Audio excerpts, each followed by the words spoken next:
There are some other orchids I have that I don't usually show. This is Sarcocailus.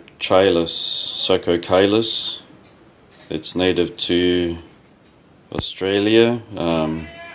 It's native to the eastern side, so up and around the rivers and coastline of Queensland and going up north from Queensland. But however, being a tropical hot climate, these Sarcocailus tend to grow on the walls of cliffs and in shady areas, so it's not exposed to direct sun. It's kind of dappled sunlight, and being a lithophytic orchid that tends to like growing on rocky surfaces, they dry out pretty quick in between waterings. So there's one thing I noticed about cultivating Sarcocailus, like a lot of orchids, is when the water gets trapped right in the meristem, or the growing point apex of the leaves there, it tends to get the onslaught of rot. And this one is it's not prone to rot very much. It's actually got a good overall defense system, able to fight off bacteria and fungi.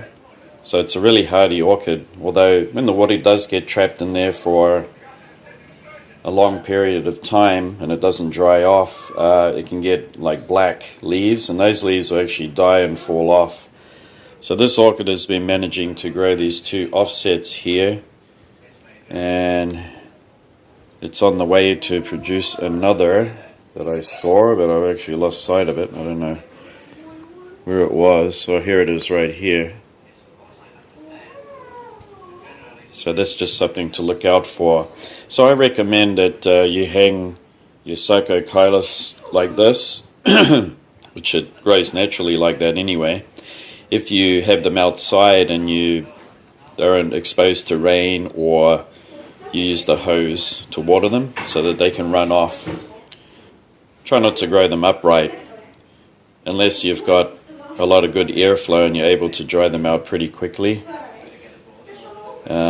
So this one is planted in sphagnum moss, and I haven't removed the moss at all, although I've been telling you guys a lot about how to manage your potting media without having to repot your orchids over and over again, which is not, it doesn't make sense to me, or to the plant, in fact, that you have to keep repotting because of the media going sour or acidic. In nature, the minerals in the available rainwater and all of that takes care of acidity and imbalances in the places where they're growing. They could have a certain amount of leaf mold that the roots are tied into, growing on the rocks there. And there's just one thing that you need to do, and that's to look up and to experiment a little bit with different minerals and all of that. And if you don't want to take big risks, then make sure that you ask some experts. But there's one thing that I do add into here, and it's dolomite lime. It's I mean, if they're growing on cliff walls and stuff like that, a lot of orchids come into contact with lime anyway. And the runoff that goes into the soil and around the other plants that grow in amongst the vegetation there, they come in contact with lime anyway. So it's not like it's a rare element out there on Earth, and it's not going to do any harm. It can only do good. And another thing that I do to stimulate growth is to use Epsom salts, as you know. Now with the dolomite lime, you don't want to go applying it all the time, so if you use 1 gram and sprinkle it in there, that'll be enough for the next 4 to 5 months. 3 to 4 months at the 3 months at the most, and eventually it'll need a little bit more. So I tend to do that more outside because of the amount of rainfall and runoff, probably 2 to 3 times a year. The indoor orchids here, just do it once a year is enough. And you can see that the roots are happily growing in there. We don't have any acidic problems whatsoever. So let's just have a look at this orchid, how healthy it is. Now this orchid wouldn't be that healthy and growing the way it is if there was an acidic media. Everything breaks down. This is the course of life. So sphagnum moss is always packaged and sold as a dead living matter. And whether it has any living spores in it or not, it could be possible, but very rare and unlikely. If you check out some YouTube channels about how to revive sphagnum moss, you can check those out. I have also. And generally this is going to be a dead growing media. Now what happens to sphagnum moss is that a lot of the organic material will keep running through the bottom of the pot, or as I water my plants, I water them to the point where they're overflowing with water. That's just to get out anything that's salt buildup on the surface there from fertilizers, and eventually this moss will break down to the point where it'll just be leave behind the tough fibers, which is no problem whatsoever, because in actual fact I could just grow this orchid.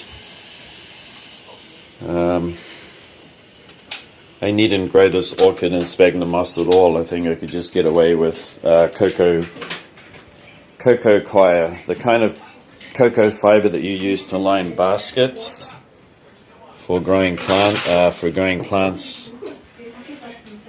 cocoa fiber, and you cut it and you line the inside of a wire basket. You could just use that, because at the end of the day, the plants are not, especially lithophytic orientated, naturally growing orchids such as this, they're not really interested in what they're growing on, as long as it's free draining. And another thing is the humidity. Now the humidity in here at the moment is about, let me see, I need to come around the other side. Wait a minute. It's about 80%. Now, generally it goes up and down. It's not, in the winter time it's much drier in here.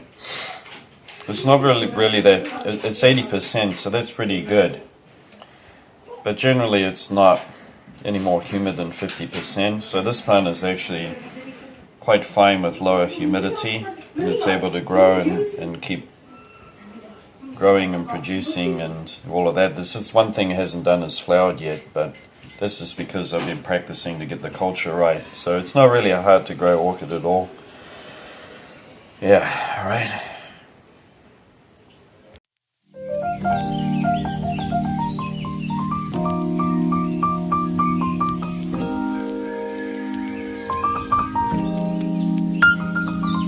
Something that might come as a pleasant surprise for you orchid growers out there.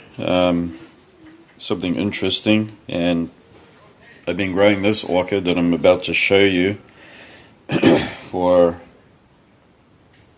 almost 3 years now, indoors, hanging up right by this window here. So this window is never opened to let any air in. It just relies on an oscillating fan and the open slide door there. So the oscillating fan is really going a lot, and it just got watered. It's in sphagnum moss, and this is a Rhynchostylus gigantea. It has put out this whole new leaf here, and this leaf. It is a very slow growing orchid, but there's one thing that it loves to get right, and that's its root system. wants to get that established. So once you move it and you cut roots away and everything like that, you can expect it to be set back for the next 1 to 2 years until it spreads out its roots. So it's really nothing much without a root system. Unfortunately, or just like a lot of orchids here being grown indoors, it's going to have some of these more adventitious roots or aerial roots will start to die off on the tips, which is normal because we're going to have a drier season here in Japan anyway, and the humidity will drop. But you can see right there that during the active growing period it does put out these roots here. You can see that nice growing tip. So that is just hanging up there. It hasn't flowered yet. That's just because it's still a small plant, and it was a small plant when I got it. I got 2 of them. One I grew outdoors, and what happened to that one was that I made a cultural mistake, and that was I left it out a little long into the beginning of the winter season. So temperatures had dropped down below 15 degrees, and there was the occasional rain, and the cold temperatures mixed with a little bit of rain seemed to give it a little black spots into the crown there, which eventually killed the plant. But here indoors I'm able to control it better. So if I was going to grow this outdoors again, I would make sure I don't put it on the balcony where those temperatures get over 40 degrees, even in the shade, and I would opt for a very breezy position, kind of like my Vanda falcatas or the wind orchids. And if you don't know about those, check out my video on purchasing native orchids. You'll find it there in my on my channel. If you scroll down, you'll find one about purchasing native orchids unboxing. And those ones are hanging right by the roadside where you can't get any more optimal airflow than right by a road, because the road has the air flowing straight down the road there, right into the orchids. And if I was to grow outdoors, I would put it in a situation like that. It gets very late afternoon direct sun. Rest of the day it's just bright light in a shady position, but optimal airflow. So you want to choose a place, it's in your greenhouse or under your lanai, that has you could call it a wind that's quite choppy, a wind that just keeps blowing and you can actually feel it on your face. You want that kind of a breezy position, because this one is it needs that. It's almost like Vandaceous, more over than a Phalaenopsis. They really, really need that, and if you provide that, it'll grow really well. And I wouldn't put it in full sun. That would just stress it out and kill it. So you want to, if you have your Vandaceous orchids hanging in your lanai or your growing space, you want to go probably you want to hang them. If you have your Vandas, they're hanging in the optimal light, like up higher in the growing lanai you have there, or you're outdoors. So you want to probably move them down another meter lower than your Vandas in that kind of light, and making sure that you have cooling panels. I can't remember what they're called, but when the sun shines through them, they actually have a cooling effect. They cut the heat, but not the amount of light coming through. Or you have shade cloth, yeah, and you want to make sure that airflow is really good. Okay, so this has been a little update on this one. Really happy about it, and what would be really great is if it comes into flower sometime. Okay, here comes another orchid I didn't feature very much. Oenella. Just going to focus on that. Oenella polystachys, which is native to the Seychelles Islands and Madagascar, northern part. close to the coast. They have a lot of high humidity, which is a key factor for this orchid. It's in the 80s and over. Very humid.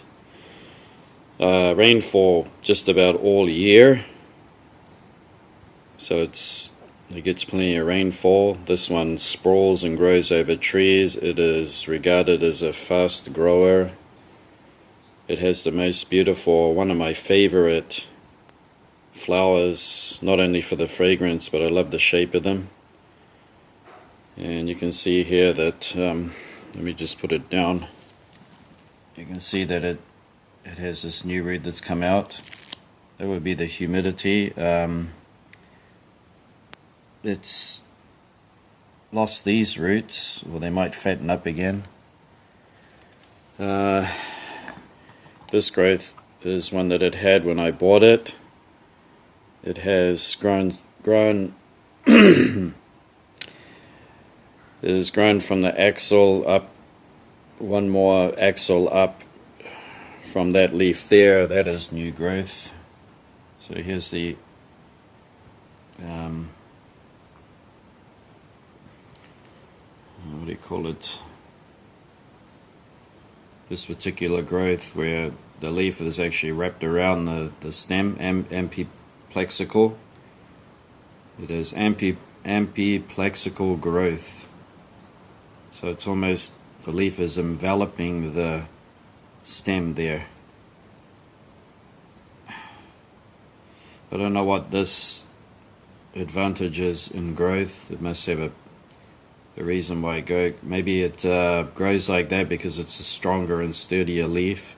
Can put up with the winds. You can imagine how windy it gets close to the coast. Amphiplexical leaves would benefit in that way. So from this axil going up here, this is new growth. It is not growing. I can't call this thriving at all. It had a flower spike on it that come into bloom. After that, I haven't had any flower spikes or blooms on it, and it says that it's a heavy bloomer.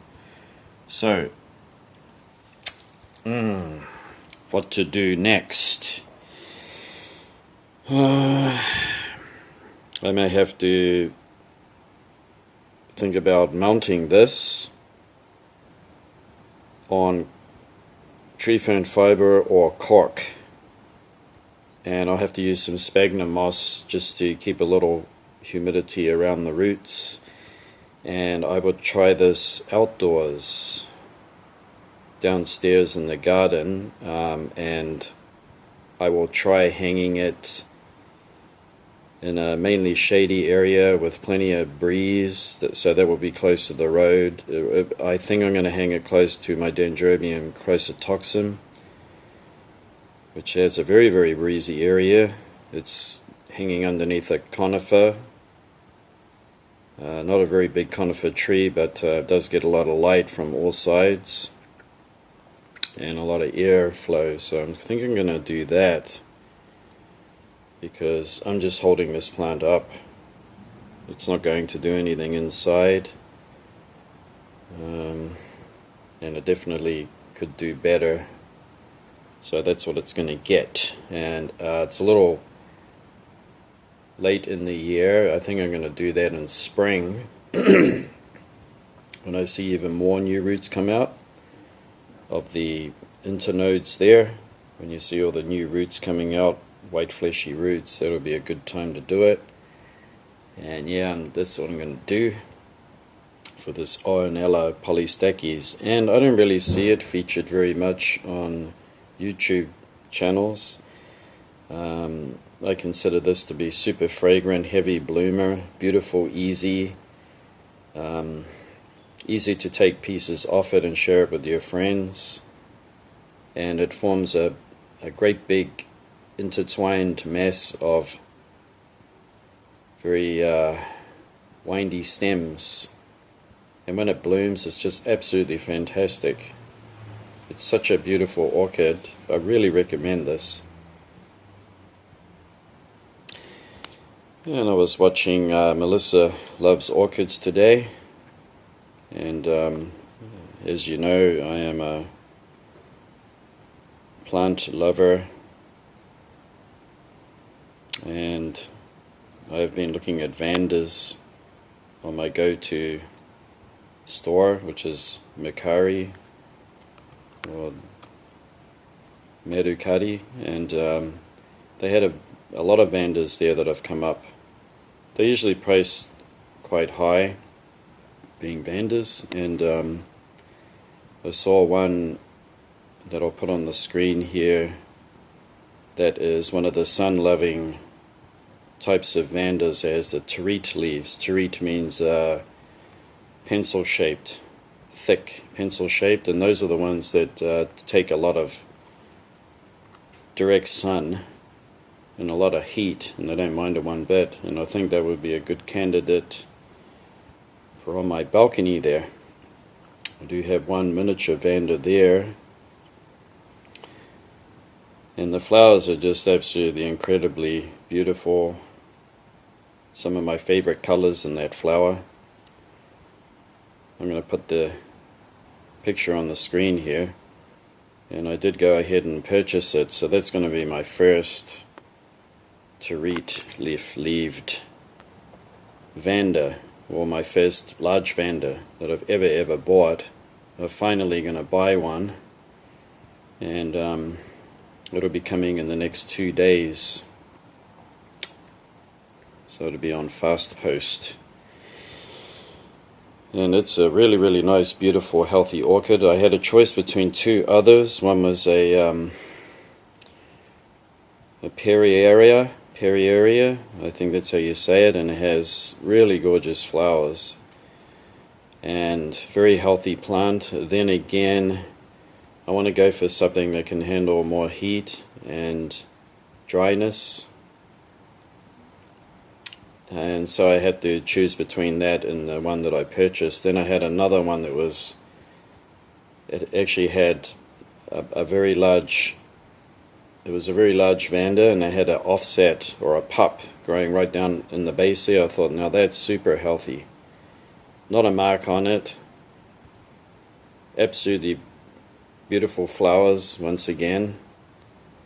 But I had to go with the terete one, and because I want something that's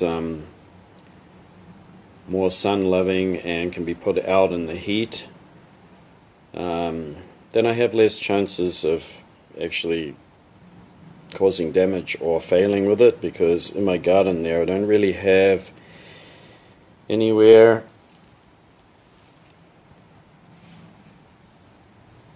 that is protected from rainfall.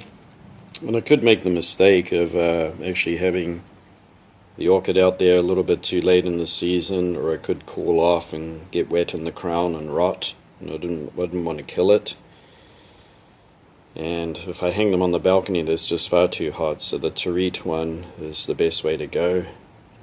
And I think it's going to do really well. It's quite a large plant. I'm going to really have to think about how I'm going to look after it during the winter time. And I do have grow lights, and I'm going to have a sunny window. It's just going to be a bit of give and take there. But it's going to be my one and only large Vanda.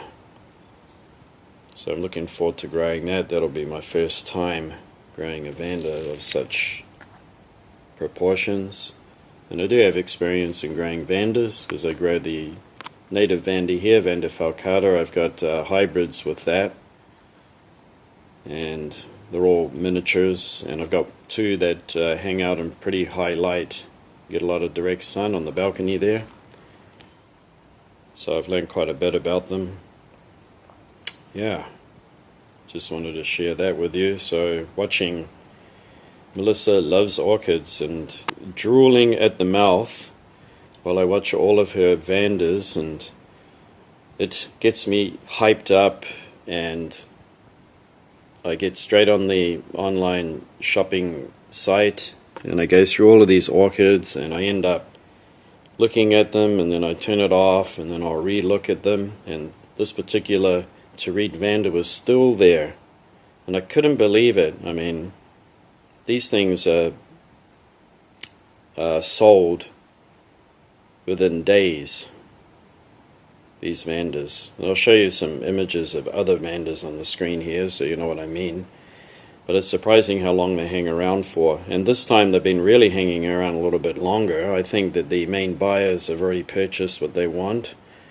These are just repeats of the same plants that these main collectors have already collected.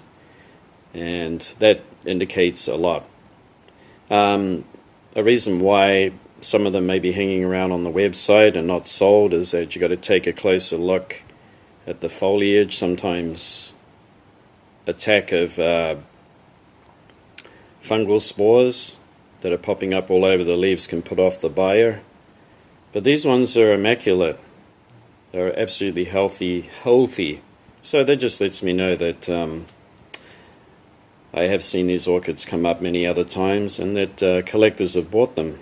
And so the price was pretty good if you ask me. Should I say it? So it was $42. And $42 for a large plant like that is, well, I think watching Nelson and his adventures with his friend, what's her name?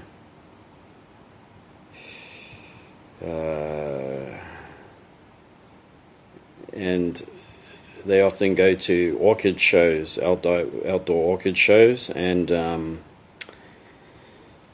I'll try to show you a link there, although you won't be able to link it on the screen, but you can look up that.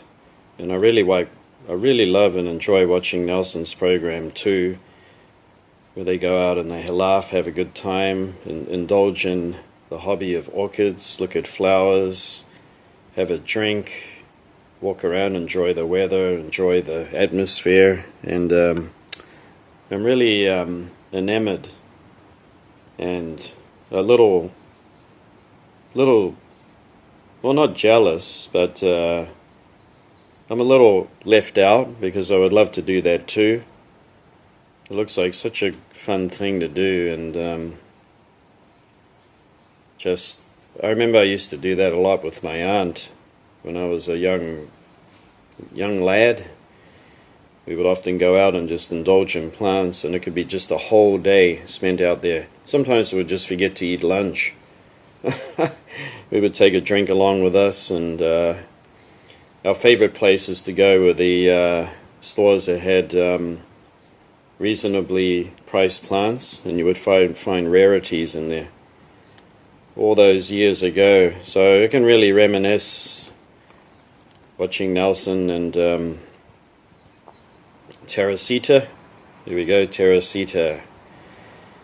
And I've seen those Tereid orchids there, priced about $16, $15, even $10 or lower. So, but considering that they're ones that are actually imported into Japan in boxes and then they sell them off, this is a one-off chance. Or considering seeing something so beautiful and large for that price, and considering that they don't really come up that often, it was a good purchase. Other than orchids, I collect other plants that look very rare or hard to get. This is not a hard to get plant at all. Let's have a look at it in the light. What's unusual about this is that it's uneven. These bumps or growths that make up the whole plant. And I have no idea what you call them. They must have a special name for these uneven ribs, or you could call them basic weird ribs, but they're all different sizes, and it's a really peculiar looking plant. If you first saw it like this as a cutting, you would have mistaken it for a oddly shaped cucumber. or it could be a squash, or it could be a seed pod, or a capsule of a tropical vine. You just wouldn't have any idea what it is. But what this is actually an Aspladaceae, in the Aspladaceae family, related to the milkweeds. And its name is Laralechia. Used to be called trichochlorine, and it grows up to about 15 to 20 centimeters tall. It can grow quite thick, and the flowers they have on it are little tiny star-shaped flowers identical to Stapelias or Huernias, Caralumas, and this grows in South Africa in the desert, where it gets summer rainfall and dry winter with low humidity. It grows in very sandy, shallow soil between rocks, and generally some plants can be quite squat in habit, and it's not uncommon that in very severe drought it could lose one or two stems here and there. And in between these little notches or ribs come the flowers, and the flowers can come out of anywhere, lower or upper part of this plant. And of course the flowers pong, or they smell a little bit dirty smell, kind of like a garbage can, but it's very, very amazing. And if you grow one of these, they're very easy to grow, and I'll tell you why. Because all you have to do is just squeeze the stem. Now this one is firm. That means it doesn't need any water. When it gets squishy and soft, it needs a water. So it's such an easy plant to indicate if it needs water or not. The reason why I know that is I used to have one that grew into a big mighty beast flopping over in its pot. So trichochlorine back then. And I grew it in half river sand, half topsoil, which was just the ideal mix for it. I loved that mix. It grew so well. And this being a cutting, I actually looked up online before I purchased this if it is able to be grown from cutting. So it's got a nice meristem there. You can see that it's been taken off very, very nicely. And I would not buy this if it was a cutting, so that I cut right into the stem there and left the callus off. That wouldn't work.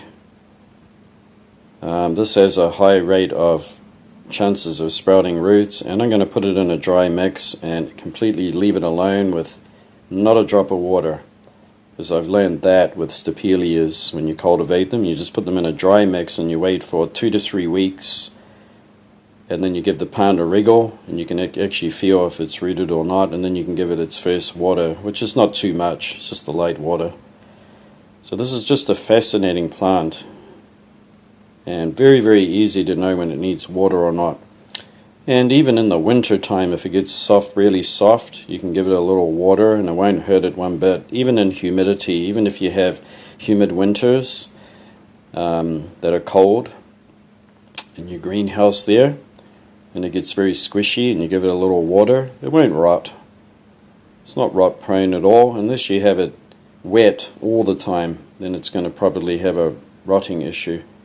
But make sure that the growing medium is very well draining. It really loves a very stony, sharp mix with very little organic matter, and you can't go wrong with it. But I thought I'd just introduce that to you because I love these plants. I have a Huernia out on the balcony there that I might show you later on. And if not today, I'll show you later. It's really, really grown huge. Here is my Phalaenopsis that I've had for years. It was a gift to me from an elderly lady of a customer. And one day, all those years ago, she said, "Oh, I know you like plants, and I have orchids in my house. So I get them for free because they are orchids that have been adopted from stores and businesses, and places where they are put on display here in Japan, and then they are left to their own device. Usually a lot of them end up dead and discarded outside, and she takes them in for free after they're finished blooming, and she looks after them. And this is one of them. I lost the other ones. I have talked about that before. Not her fault. Actually, she did underwater them quite a bit, and when I first got them, I decided to give them a good water, and then a big outbreak of white fungus came up, and it rotted a lot of them. This one was saved through using the application of hydrogen peroxide, which a lot of people tend to keep away from. They don't think it works. It does work to a degree, because what it does is it just inhibits fungal spores from growing. It just gives the plant a chance to develop its own root system without being in competition, as you could say, with fungus, which is trying to attack the plant. And then after that, you don't need it anymore, and then it can naturally fight off fungus on its own. Yeah, so let's talk about other people who interest me. And that's Terry. Terry is somebody that I watch on YouTube a lot, and he has a very cool, calm demeanor. I find him very interesting because he's kind of a reflection a lot of myself. Very, very individual, free-thinking person who loves his own company.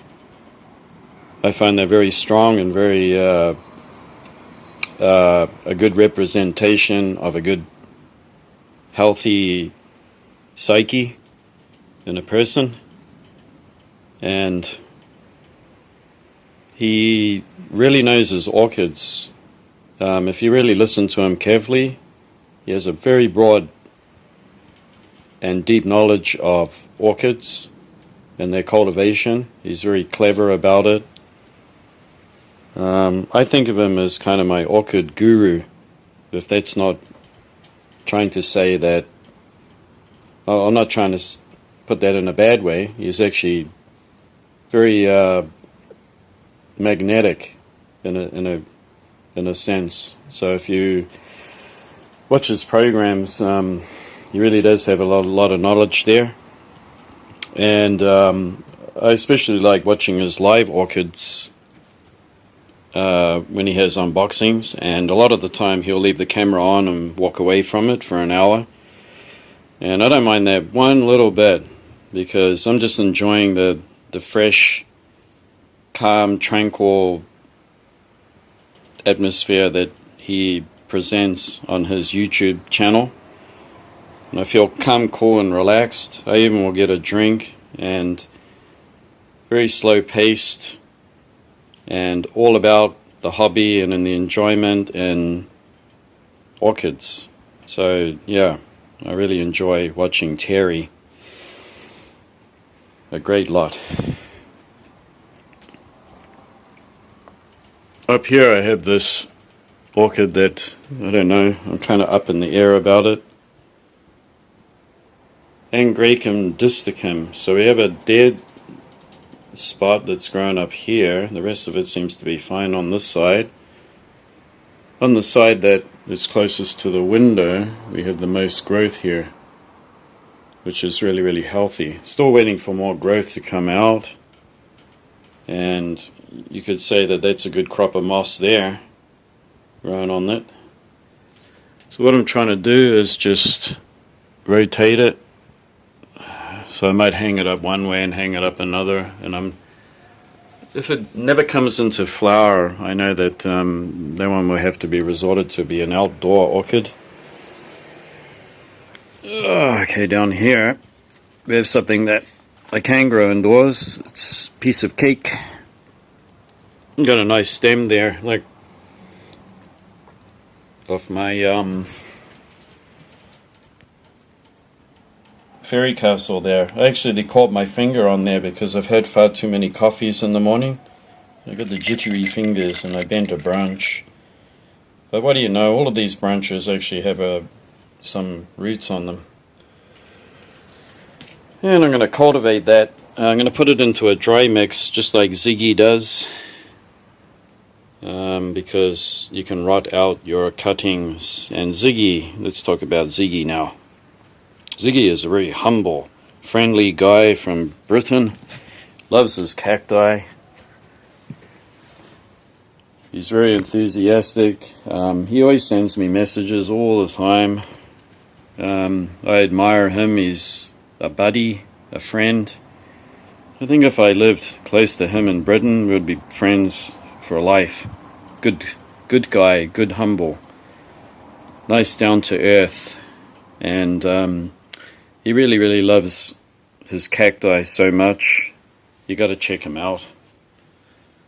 He also has a few succulents, but he's not a big succulent grower. He really loves the cacti. I recommend watching Ziggy. And Ziggy is somebody who's gonna always give you a laugh. I love his little characters that he has in his garden there. So he has a real you could say childlike spirit. A young person all around. Yeah. Just wanted to say that about Ziggy. Well, getting back to this orchid here, this is Miltonia Rikiu Biwa, and it's doing.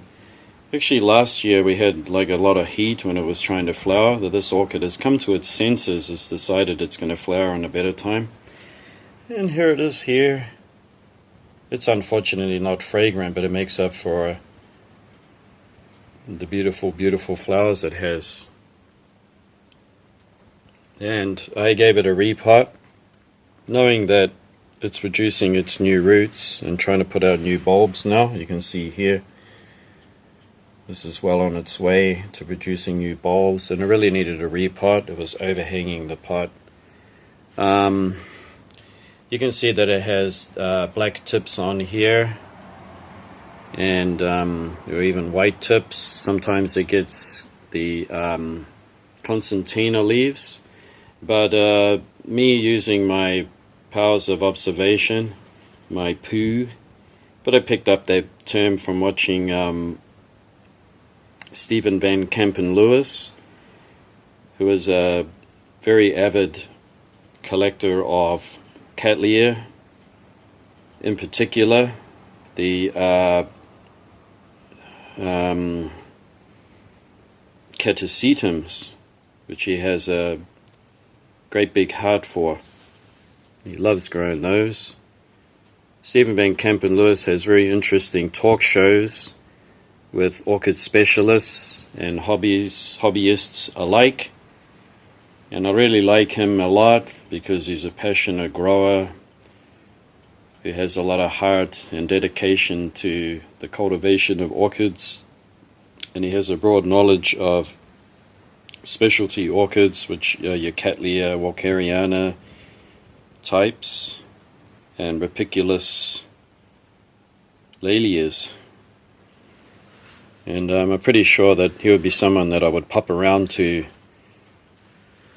every week on a Saturday afternoon to have a cold drink of beer and a nice talk about orchids. He would be one of my favorite people to visit. Pretty sure you will like him if you check him out on the YouTube too. Stephen Van Campen-Lewis. So this Miltonia here is a multi-hybrid, of course, and what I like about it a lot is that it has a lot of those characteristics of the Brazilian Miltonia. So drying out in between watering doesn't bother it one little bit. And we needn't panic about these whitening tips or darkening tips on the leaves, because in habitat it looks far worse. These things put up with a lot of heat and extreme temperatures and dry season in the winter, where they don't get much rainfall at all for months on end. I just thought I'd show you this. So Miltonia, these kind of Miltonia, and you really got to do a little bit of looking up and research and ask some questions so you can get the appropriate one for your conditions. If you live in a cooler climate such as EJ, and EJ is a super friendly guy from the Netherlands, and EJ has the most fantastic Phalaenopsis wall of orchids I ever seen in my life. It is absolutely beautiful, all the colors that flower, and he has a green thumb, and a green thumb is something that you develop through your passion of growing something. And it really shows, because he's got some Vandas there. I can't believe it. He's got Vandas growing in his greenhouse space that flower, and they just look magnificent. And he does semi-hydro, which means that the orchid roots will be hanging in a reservoir, kind of like this, with water in them. But none of the whole plant is not submerged in water. What it is it's just growing in a very chunky, stony mix. It uses smooth pebbles and grows them in that, and it has a wicker into a semi-hydro. So the plant is not submerged in water. What it does is the wicker will just slowly take up water into the stones there. So the plant is not soggy wet, it's just kind of moist all around. And he because he grows in a cooler climate, his Miltoniopsis are absolutely gorgeous. And he also has Miltonias too, and I just love those things he grows. They're just absolutely magnificent. And don't mind the weeds and a little bit of leaves here and there fallen to the ground. I mean, he has such a large collection that I can sympathize with him altogether. That it's not easy to maintain a large collection, but you gotta admire how much passion that guy has for his plants. And he's super kind, friendly, and his English has gotten so good. He's been practicing it a lot during his YouTube channel, and he's somebody that will just make your day. If you watch him and you're finished, you'll feel happy. You'll have a nice, lovely day. And I'm sure that, you know what, I feel like he's got a great heart. He'd be somebody that would make your life, or you know, just by talking to him, he makes your days better. It's a very, very positive guy, that guy. So I really like watching him a lot. And up here we have these beautiful flowers on my Hoya Sunrise. And the fragrance is just absolutely magnificent. It is my favorite fragrance out of all of my orchids and everything, all of my houseplants. This is my favorite fragrance. So that will probably raise a lot of heads, right? And make you wonder, just what does this smell like? Well, you have to buy one. It's a Hoya Sunrise. Very easy to grow in a sunny window, even amongst your orchid collection. But these flowers, oh my gosh, they smell so incredible. The only thing that matches this is gardenias, and if you don't know gardenias, well, I think everybody does. Now this one has come to the end of its flowers, and I just like to get my fingers and run them over it, and they just all fall off like that. I'm getting good at that these days. I think my plants call out to me. I'm ready to drop my buds, and I'll rush along and take them off there. And I think it's got a fresh inflorescence just flowering over here out of sight. This one I'm enjoying at the moment, and this is a pretty root-bound plant, which brings me to another grower. His name is Dave, and Dave is a avid collector of Hoyas, and he's a real screen hugger.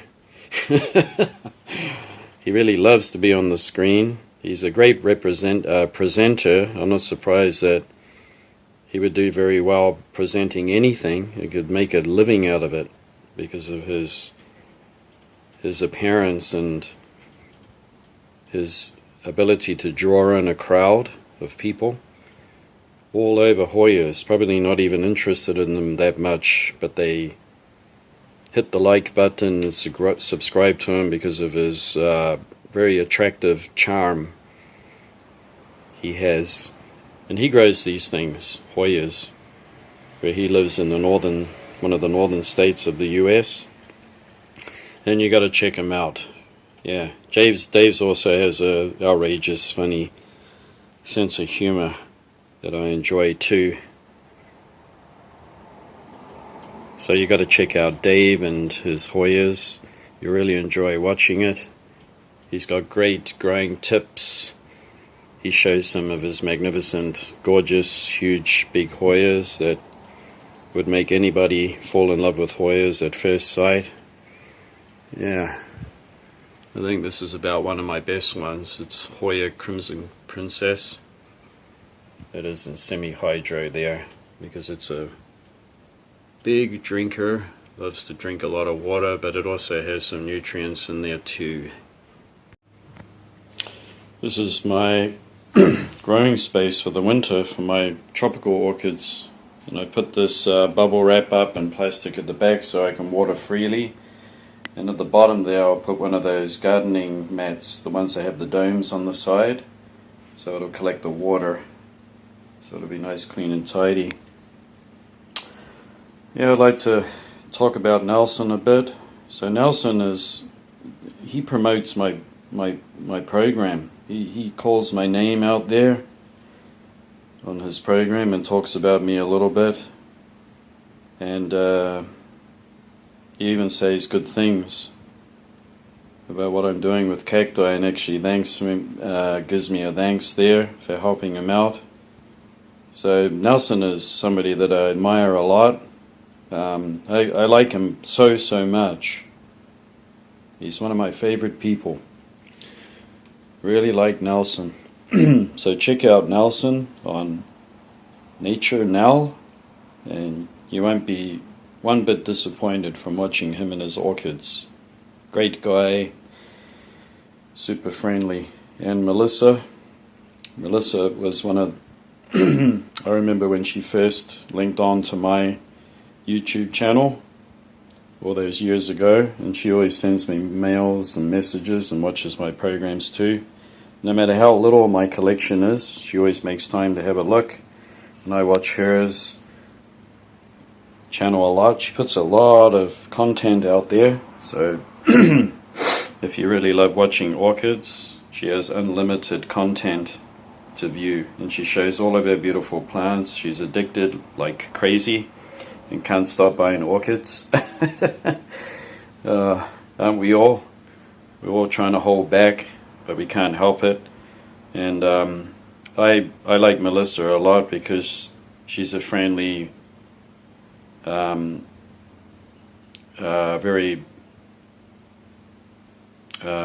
garrulous, or that might be a bad word actually. Looking for another word. Amicable or friendly. Yeah, she'll be the kind of person that, if you had the hobby of loving orchids, she'd talk to you for hours and hours and hours about them. It should be super nice. If I lived next door to her, I'd be over at her house every weekend having a chat about orchids, for sure. And anyway, that's all from me. Thanks for watching this episode, and me talking about other YouTubers. And until next time, bye bye.